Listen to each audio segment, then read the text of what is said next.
सच्चिदानन्दरूपाय विश्वोत्पत्त्यादिहेतवे तापत्रयविनाशाय श्रीकृष्णाय वयं नमः। नमः शम्भवाय च मयोभवाय च नमः शङ्कराय च मयस्कराय च नमः शिवाय च शिवतराय च। गुरुर्ब्रह्मा गुरुर्विष्णुः गुरुर्देवो महेश्वरः गुरुर्साक्षात् परब्रह्म तस्मै श्रीगुरुवे नमः। तस्मै श्रीगुरुवे नमः। स्मरणीय नित्यवंदनीय सद्गुरुदेव के चरणों में मेरा बारंबार प्रणाम। व्यास सभागार में उपस्थित गुरुजनों के चरणों में मेरा बारंबार प्रणाम। यहाँ पे उपस्थित छोटे एवं बड़े भाइयों का अभिवादन। आज का मेरा जो विषय है उत्तरकांड में वर्णित भरत जी प्रभु श्री राम से संत और असंत की महिमा के बारे में जानते हैं। पूछ उनसे प्रश्न कर रहे हैं, तो उससे पूर्व हम भगवान का संकीर्तन करते हैं, नाम लेते हैं। सारे जहां के मालिक तेरा ही आसरा है। सारे जहां के मालिक तेरा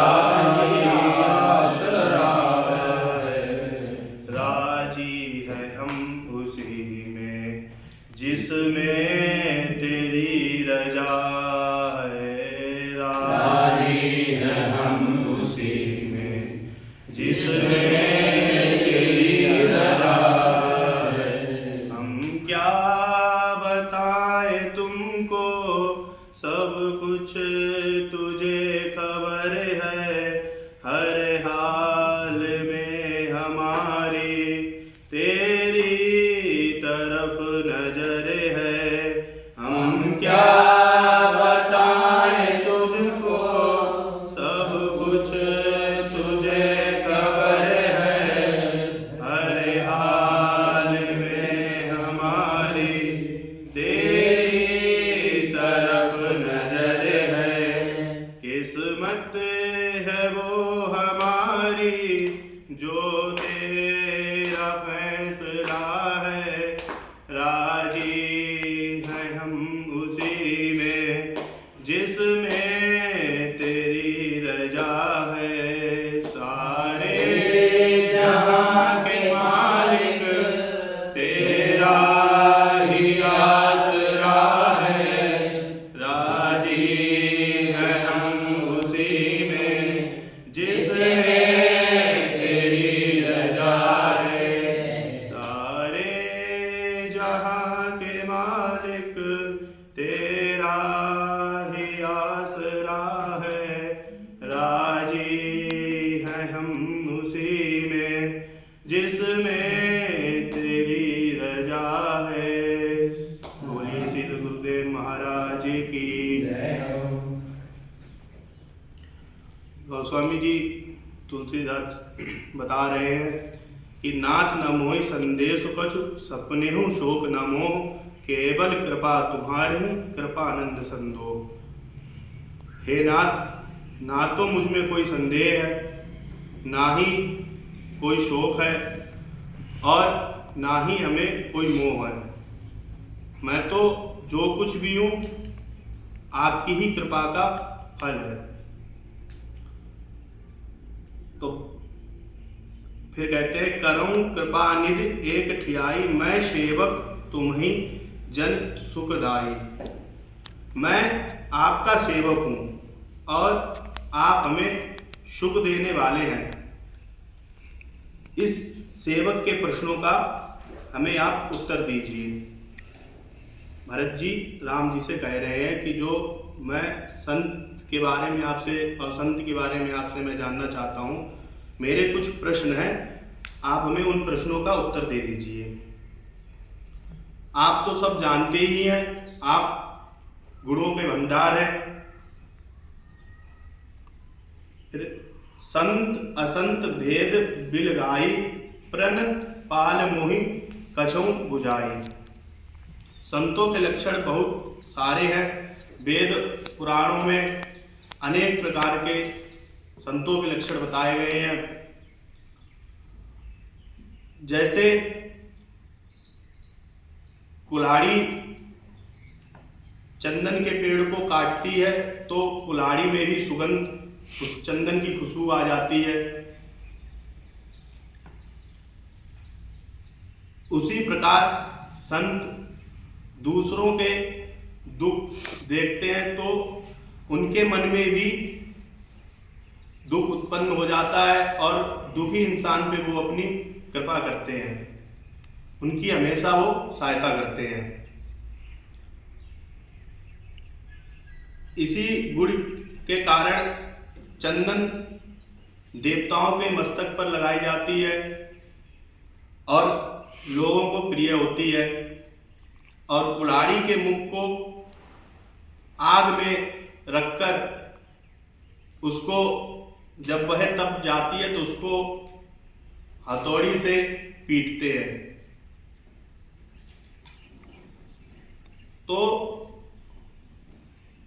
चंदन का बहुत महत्व होता है, कुल्हाड़ी का उतना महत्व नहीं होता है। फिर कहते हैं विषय अलंपट शील गुनाकर, पर दुख सुख सुख देख पर। लंपट का अर्थ है लिपटना और अलंपट का अलिप्त। जैसे कमल जल में तो रहता है पर जल से ऊपर रहता है। कमल की पत्तियों पे अगर हम पानी की कुछ बूंदे गिरा पानी डालें तो उसकी बूंदे बनकर वो तुरंत ही गिरा देती है। इसी तरह संत रहते तो संसार में ही, पर वो विषय भोग से दूर रहते हैं। वो विषय भोग से अलग रहते हैं। जैसे चाशनी, किसी पात्र में एक चाशनी लो तो मक्खी जब तक उस चाशनी के किनारे है तब तक वह अलग है, और जैसे ही मक्खी उस चाशनी के बीच में पहुंच जाए तो वह लिप्त हो जाती है। फिर वह चाहे कितना भी प्रयास कर ले उड़ नहीं पाती है, वह उस भव सागर में चाशनी के फंस जाती है। तो वह संत का स्वभाव है कि विषय भोग से रहते तो इस धरती पे, इस धरा पर वह विषय भोग से दूर रहते हैं। उपनिषद में भी एक श्लोक, उपनिषद ईशावास उपनिषद में श्लोक आया है, ईशावास्यमिदं सर्वं यच्चिंत जगत्याम जगत्तेन तत्तेन भुंजीता मागधा कश्चिदनम। कि इस संसार में तो मनुष्य का जन्म हुआ ही है, पर विषय भोग से त्याग कर अपने मनुष्य जीवन को जीना चाहिए। विषय भावना में लिप्त नहीं होना चाहिए। इन संसार में जो कुछ भी है वह प्रभु की देन है और उस प्रभु का भजन स्मरण नाम हमेशा लेते रहना चाहिए और विषय भोगों से दूर रहना चाहिए। एक संत सभा चल रही थी तो संतों ने पूछा कि संसार में सबसे कोमल चीज क्या है। तो कुछ संतों ने कहा कि सबसे कोमल मक्खन है, जिसे थोड़ी सी धूप लगे और वह तुरंत पिघल जाता है। तो गोस्वामी तुलसीदास जी ने वहीं पे विराजमान थे तो उन्होंने बताया कि संसार में सबसे कोमल चीज है संत का हृदय, जो दूसरों के दुख देखकर दुखी हो जाते हैं, दूसरों के सुख देखकर खुशी हो जा सुख देखकर खुशी हो जाते हैं, ऐसा संत का हृदय होता है। आगे कहते हैं, सम अभूति रिपु विमद विरागी, लोभा मसद हर्ष भय त्यागी। कि सब में जिनका समान भाव हो और जिनका कोई शत्रु पैदा ना हुआ हो, जिसके अंदर शत्रु की कभी कोई कामना पैदा ना हुई हो, वह संत है। संत सबके प्रति दयावान, सबके प्रति करुणावान, प्राणी मात्र के प्रति दयावान, यहाँ तक कि जीव जंतु के भी प्रति दयावान होते हैं। गीता में एक श्लोक आता है, अद्वेष्टा सर्वभूतानां मैत्रा करुणैव च। जो प्राणी मात्र के प्रति द्वेष नहीं रखते हैं, जो जीव जंतु के प्रति द्वेष नहीं रखते हैं, मित्रता रखते हैं, वह मेरा सबसे प्रिय है। विभीषण ने भगवान से जब प्रश्न किया कि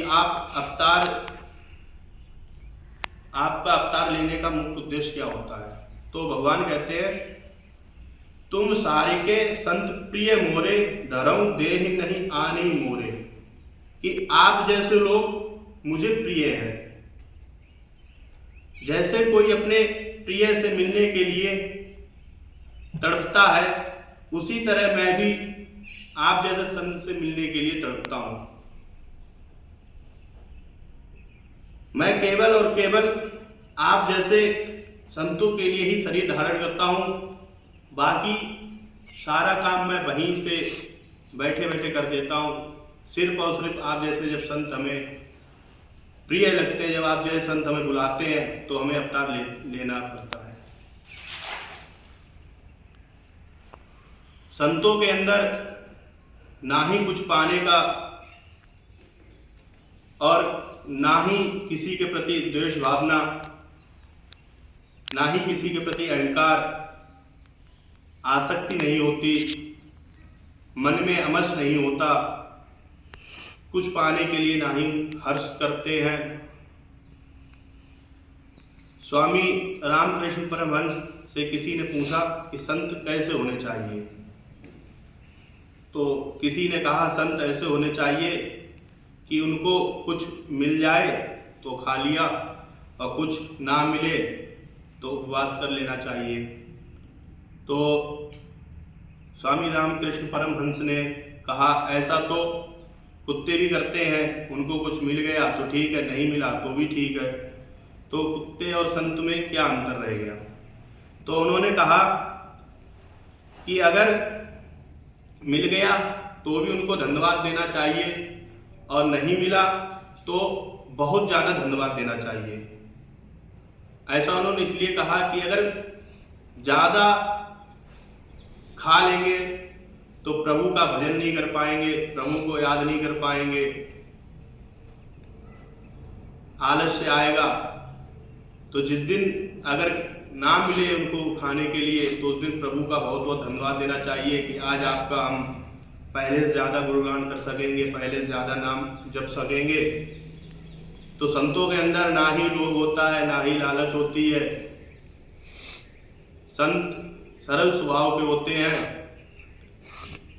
जब एक बार सिकंदर जब भारत आया था, तो उसके गुरु अरस्तु ने उससे कहा था कि जब तुम भारत जाना तो वहाँ के संतों से मिलना। तो सिकंदर ने कहा ठीक है, मैं जरूर मिलूंगा, आपकी जैसी आज्ञा। तो जब सिकंदर भारत आया, उसने अपने मंत्री से कहा कि भारत में जो विद्वान संत हों उनसे कहो, उनको ढूंढो और उनसे कहना कि आपसे सिकंदर मिलना चाहता है। तो मंत्रियों ने वहाँ के लोगों से पूछा कि यहाँ सबसे विद्वान संत साधु कोई हैं तो बताइए, ऐसे ऐसे सिकंदर उनसे मिलना चाहते हैं। तो जब लोगों ने कहा कि एक यहाँ साधु रहते हैं पास में ही, आप उनके पास जाइए, वो बहुत विद्वान हैं, उनसे आप कहिए तो मिल लेंगे सिकंदर से। तो मंत्री ने उन साधु के घर पर गए, गेट खटखटाया तो उन्होंने कहा कि आपसे सिकंदर मिलना चाहते हैं। तो साधु ने कहा कि हैं कौन वो सिकंदर, मैं क्यों उनसे मिलूं, मिलना वो चाहते ना कि मैं। तो इतना कहा कि जाओ सिकंदर से बोल देना। तो मंत्री गया सिकंदर के पास, बोला राजा साहब उन्होंने, साधु जी ने तो ऐसा ऐसा बोल दिया है कि वो है कौन, मैं क्यों बोलूँ, मिलना वो चाहते हैं। तो सिकंदर ने कहा कि बड़े। सिकंदर आए, उनसे कहा कि आप शायद हमें जानते नहीं, हम कौन हैं। तो साधु ने कहा कि मैं जानता हूँ आप कौन हो, अब ऐसे भी मैं क्या जाने करूँ, आप कोई भी हो, हमें तो कुछ मतलब ही नहीं है आपसे। तो सिकंदर ने कहा ये तलवार देख रहे हो, मैं आपका इससे अभी भी हत्या कर सकता हूँ। तो साधु ने कहा कि आप हमारे शरीर को तो चोट पहुँचा सकते हो, लेकिन आप हमें जानते नहीं मैं हूँ कौन। तो सिकंदर को और गुस्सा आई। साधु ने कहा ज़्यादा गुस्सा मत करो, तो आपके पीछे एक बालक खड़ा है ना, आपको यही किसी दिन हराएगा। तो सिकंदर बोले कि छोटा बच्चा हमें कैसे हरा देगा, ये साधु बोल कैसे रहा है अभी हमसे। तो फिर सिकंदर ने कहा कि मैं अपनी गुरु की आज्ञा का पालन कर रहा हूँ, उन्होंने कहा था जब जाना तो वहाँ के साधु संत से मिलना, तो हमें कुछ आप सेवा दीजिए, क्या करूँ मैं आपके लिए, धन दौलत से कुछ भी। तो साधु ने कहा जिधर तुम खड़े हो इधर से धूप आ रही थी, इतनी सेवा कर दो, इधर से तुम हट जाओ, यहाँ से तुम चले जाओ। तो सिकंदर ने कहा बस इतनी सी सेवा, उसने कहा इतनी, साधु बोले कि हाँ इतनी है, आप यहाँ से हट जाओ या उधर खड़े हो जाओ, यहाँ से चले जाओ। तो कहने का अर्थ है कि साधु का इतना सरल स्वभाव होता है। सिकंदर वहां से चला गया और साधु का नाम था डांड्यान। बहुत अच्छे साधु हुए हैं ये। तो वहाँ साधु का बहुत सरल स्वभाव होता है।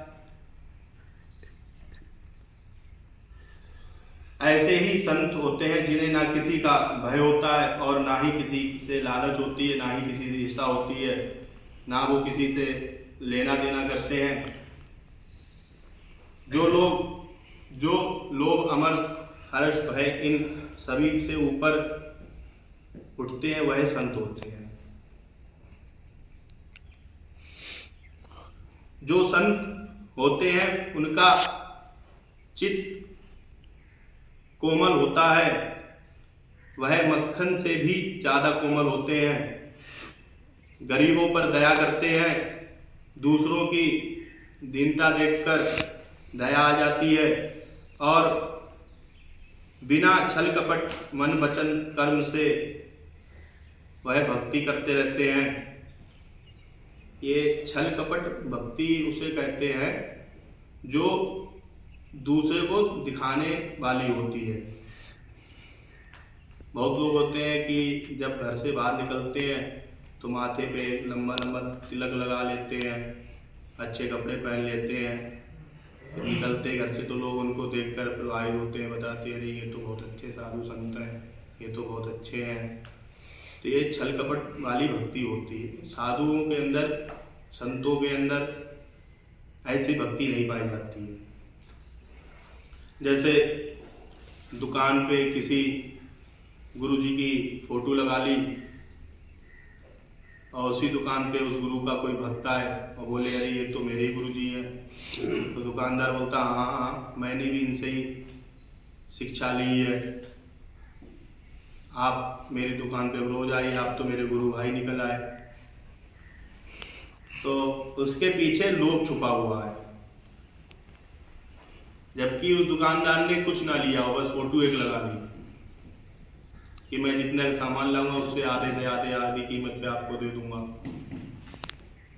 जबकि वह दुकानदार उस गुरु को जानता भी ना हो।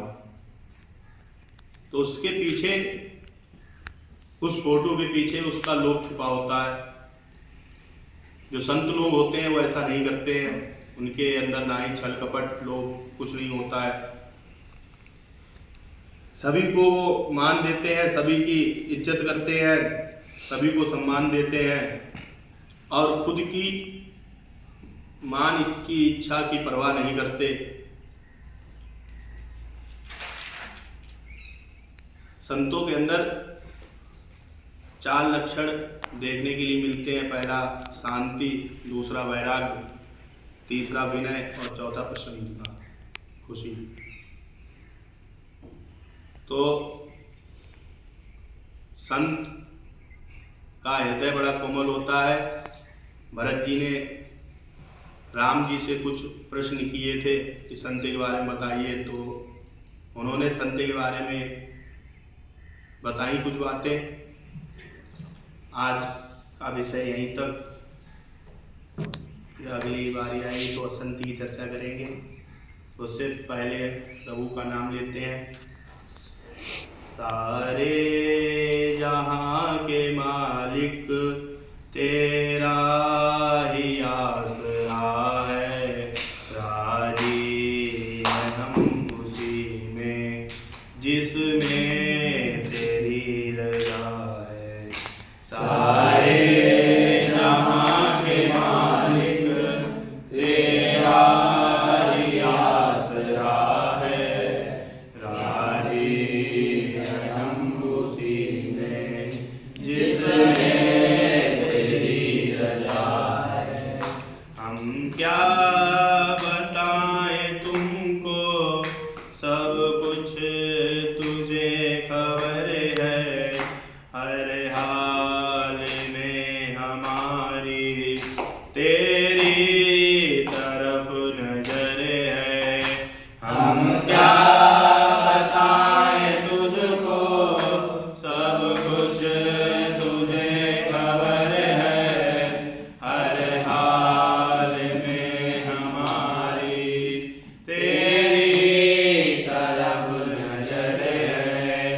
किस्मत है वो हमारी जो तेरा फैसला है, राजी है हम उसी में जिसमें तेरी रजा है। किस्मत है मालिक तेरा